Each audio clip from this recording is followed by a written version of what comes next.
हर दिन की तरह ये लड़का आज भी ऑफिस के लिए लेट हो जाता है, पर उसने ये नोटिस नहीं किया कि आज सिक्योरिटी गार्ड थोड़ा अजीब लग रहा था। लिफ्ट के दरवाजे पर लगे खून के निशान भी उसने नहीं देखे, क्योंकि उसका ध्यान सिर्फ जल्दी से अपने डेस्क तक पहुंचने का था। जब वो ऑफिस पहुंचा तो 2 लाशें जमीन पर पड़ी हुई थी और उसने उन्हें भी इग्नोर कर दिया और तेजी से अपनी सीट पर चला गया। पर जैसे ही वो बैठा तब मैनेजर एडम ने उसे ऑफिस में बुलाया। डेजमंड, जो कि हर रोज देर से आने की आदत डाल चुका था, वो एडम से डांट खाने की उम्मीद में था। पर आज एडम ने उसे डांटा नहीं, बल्कि उसने उसे देख अपना पेंसिल तेज तेज छिलना शुरू कर दिया। और जब वो फ्लोर की तरफ देखता है तो वहाँ उसने अपने एक साथी को देखा जो जमीन पर पड़ा था और उसके शरीर पर कई सारे पेंसिल चुभी हुई थी, जिससे डेजमंड काफी ज्यादा डर गया। लेकिन उसके कुछ समझने से पहले एडम ने उसके ऊपर चिल्लाकर उसे ऑफिस से बाहर निकाल दिया। यहाँ क्लियरली एडम कुछ अजीब सा बिहेव कर रहा था, पर एडम ही इकलौता नहीं था जो अजीब था। डेजमंड पीछे घूमकर देखता है कि उसके सारे कॉलीग्स अजीब तरह से बिहेव कर रहे हैं। डर के मारे डेजमंड जल्दी यहाँ से भागने ही वाला था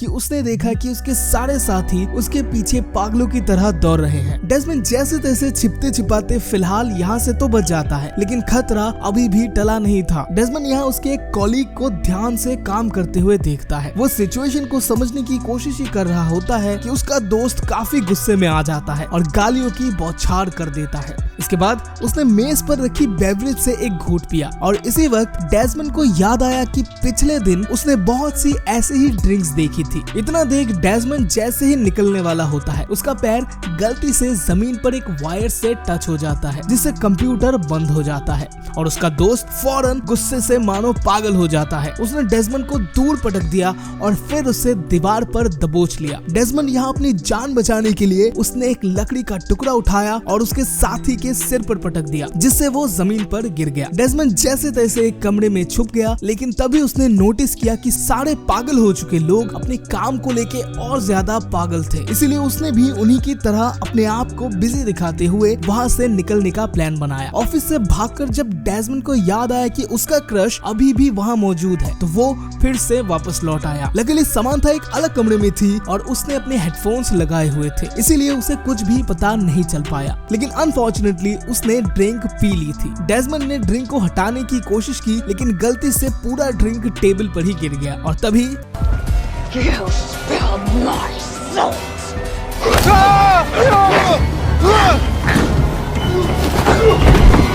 समंथा ने थोड़ी सी ही ड्रिंक को कंज्यूम किया था, जिसकी वजह से वो पूरी तरह से बदल नहीं गई थी। लेकिन डेजमंड ने फिर भी उसके हालत को ज्यादा समझने के लिए समंथा को टेस्ट करना शुरू किया और फिर से पिट गया। चीजें कंट्रोल से बाहर निकलने पर उसके पास और कोई ऑप्शन नहीं बचा बजाय समंथा को बेहोश करने के, ताकि और ज्यादा म्यूटेशन ना हो पाए। इसीलिए जैसे ही समंथा होश में आई, उसे कुछ भी याद नहीं था। डेजमंड उसे सब बताने ही वाला था, लेकिन जब वो सीढ़ियों की तरफ पहुंचा तो कई सारे ज़ॉम्बीज उनकी तरफ तेजी से आने लग जाते हैं। डेजमंड जल्दी से पीछे हट जाता है और एक कमरे में छिप जाता है, लेकिन जैसे ही उसने दरवाजा बंद किया, एक आदमी अचानक पीछे से उसके ऊपर झपट पड़ता है। ये डेजमंड का एक दोस्त होता है मुराद, जिसने ड्रिंक नहीं पिया था। अपने दोस्त को सेफ देखने के बाद वो और उसका दोस्त मिलकर एक्शन के लिए तैयार हो जाते हैं। जब ऑफिस के ज़ॉम्बीज हट जाते हैं तब वो सीढ़ियों की तरफ जाने लगते हैं, लेकिन उनके सामने जो मंजर था उसे देख सारे बहुत घबरा जाते हैं और उन्हें अब एक अलग रास्ता ढूंढना था। लेकिन एलिवेटर भी खराब था, तो उन्होंने वेंटिलेशन शाफ्ट से होते हुए निकलने का फैसला किया। लेकिन ये लोग समंथा को उसमें से घुसा नहीं पा रहे थे। उनके बहुत कोशिशों के बावजूद अब सिर्फ एक ही रास्ता बच गया था, विंडोज के थ्रू बाहर निकलना। डेजमंड ने तुरंत एक प्रिंटर उठाया और उसे एक ग्लास की तरफ फेंका, लेकिन इससे हुआ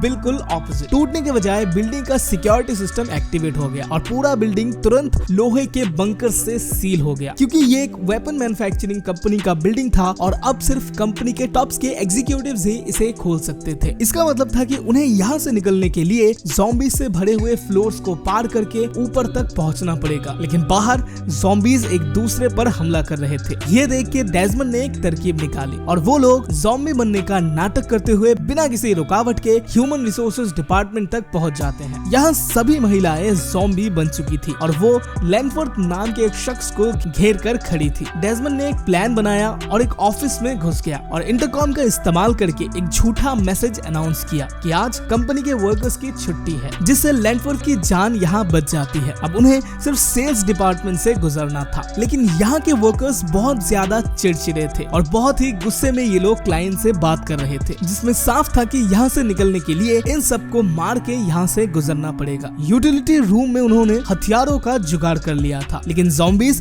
इतने ज्यादा थे कि उन्हें समांथा को थोड़ी देर के लिए खोलना पड़ेगा। पूरी तरह से तैयार होने के बाद उन्होंने ज़ॉम्बीज का सामना करना शुरू किया। खासकर समांथा जो थोड़ी सी म्यूटेटेड हो चुकी थी, वो बिना किसी परेशानी के इन सारे ज़ॉम्बीज को हरा देती है। तभी एक और सर्वाइवर डेजमंड को पकड़ लेता है और पूछता है कि क्या उसने बेवरेज पी थी, लेकिन मुराद तभी इसे ज़ॉम्बी समझकर उसे पीछे से हिट कर देता है और ये मुराद का पहला स्ट्राइक था। डेजमंड ने मुराद को नहीं बताया कि वो असलियत में एक ज़ॉम्बी नहीं था। इसके बाद ज्यादा टाइम वेस्ट न करते हुए ये लोग एग्जीक्यूटिव ऑफिस के दरवाजे तक पहुंच जाते हैं, लेकिन अंदर मौजूद एग्जीक्यूटिव्स को लगता है कि ये लोग इन्फेक्टेड है और उन्हें अंदर आने देना नहीं चाहिए। दोनों तरफ से लोग अब एक दूसरे को ऑकवर्डली घूर रहे थे और इसी तरह वो सीधा ऑफिस में दाखिल हो जाते हैं। जैसे ही वो आमने सामने आते हैं तो फ्रैंकलिन कहता है कि ये एक वेपन मैन्युफैक्चरिंग कंपनी है और यहाँ वायलेंस करना मना है। ये बातें तब थोड़ी अजीब तो लग रही थी, लेकिन खुशकिस्मती से दोनों तरफ के लोगों ने अपने हथियार नीचे रख दिए थे। फ्रैंकलिन के साथ बातचीत के दौरान उन्हें पता चला कि प्रॉब्लम सच में बेवरेजेस में थी।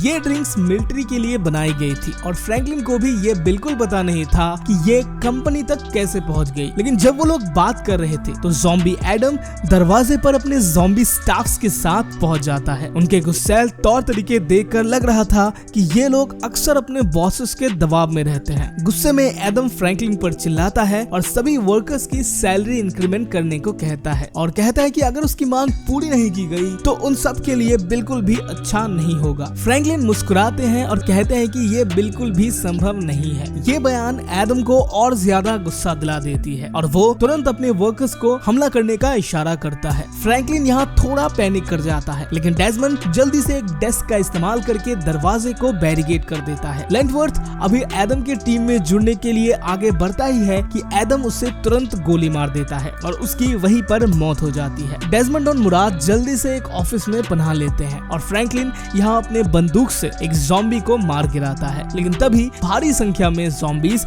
उस पे अटैक कर देते हैं। शेयर होल्डर्स जल्दी ही ज़ॉम्बीज से डर के छुप जाते हैं। तभी सारे ज़ॉम्बीज दरवाजे से अंदर आ जाते हैं और फ्रैंकलिन के पास हाथ में बंदूक होने के बावजूद वो इतने सारे ज़ॉम्बीज का सामना नहीं कर पाता है। जब फ्रैंकलिन दोबारा एमो भरने वाला था तब एडम ने उसका हाथ तुरंत काट दिया। फ्रैंकलिन को खत्म करने के बाद एडम वही नहीं रुकता, अब उसके दिमाग में कुछ और ही चल रहा था। वो बॉस के हाथ का इस्तेमाल करके सिक्योरिटी को खोल के बाहर के लोगों को भी इन्फेक्ट करने का प्लान बनाता है। वो अपने कुछ लोगों को डेजमंड और मुराद को खत्म करने के लिए पीछे छोड़ देता है। यहाँ डेजमंड जल्दी से एक बंदूक उठाता है और बिना किसी तकलीफ उन सब ज़ॉम्बीज को खत्म कर देता है, लेकिन समांथा की स्थिति बहुत ज्यादा गंभीर हो जाती है। उसे जल्दी ही एक एंटीडोट चाहिए था, इसीलिए वो समांथा को रिसर्च एंड डेवलपमेंट डिपार्टमेंट में ले जाते हैं, जहाँ उन्हें डॉक्टर निकोलस मिलते हैं। डेजमंड के पूछताछ के बाद निकोलस सच्चाई बताना शुरू करता है। ये बेवरेज असल में एक मिलिट्री एक्सक्लूसिव प्रोडक्ट था जो कि लड़ाई के वक्त पावर को बढ़ाने के लिए डिजाइन किया गया था, लेकिन ये बैच डैमेज था और गलती से एक दूसरे डॉक्टर के द्वारा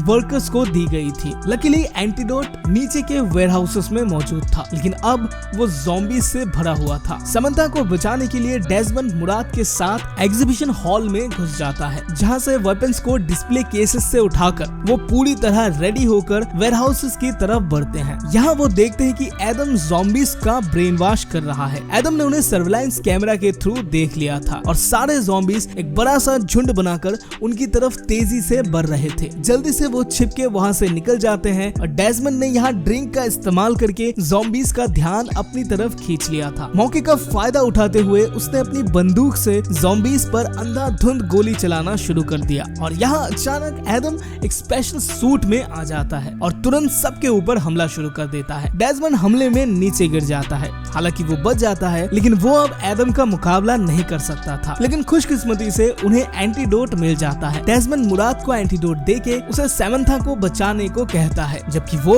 एडम से निपटने के लिए पीछे रहता है। डेजमंड तब एडम को प्रोवोक करने की कोशिश करता है, लेकिन अचानक उसके ऊपर एक और ज़ॉम्बी अटैक कर देता है और इसी बीच एडम डेजमंड पर निशाना लगा चुका था और इस अफरा तफरी में समंथा एंटीडोट लेकर पहुंच जाती है और वो डेजमंड को ज़ॉम्बी के हमले से बचा लेती है। इसके बाद ये लोग कई सारे एक्सप्लोसिव को सेट करके यहाँ से भाग निकलते हैं। जब एडम ब्लास्ट जोन में आता है तो डेजमंड रिमोट कंट्रोल दबा देता है, बट उसे पता चलता है कि वो मेल फंक्शन कर रहा था। एक्सप्लोसिव्स में कोई भी डेटोनेटर नहीं था। डेजमंड ने अपनी आखिरी कोशिश के तौर पर ट्रिगरलेस लैंडमाइन को जमीन पर फेंक दिया और ठीक वैसा ही हुआ जैसा डेजमंड चाहता था। एडम आके सीधा लैंडमाइन पर अपना पैर रख देता है और एक जोरदार धमाके के साथ पूरी की पूरी बिल्डिंग उड़ जाती है। यहाँ तक अगर आपने देख लिया है तो एक लाइक भी जरूर कर देना, 1 सेकंड से भी कम लगेगा, आई प्रॉमिस। कर दिया? Thank you so much for watching this video.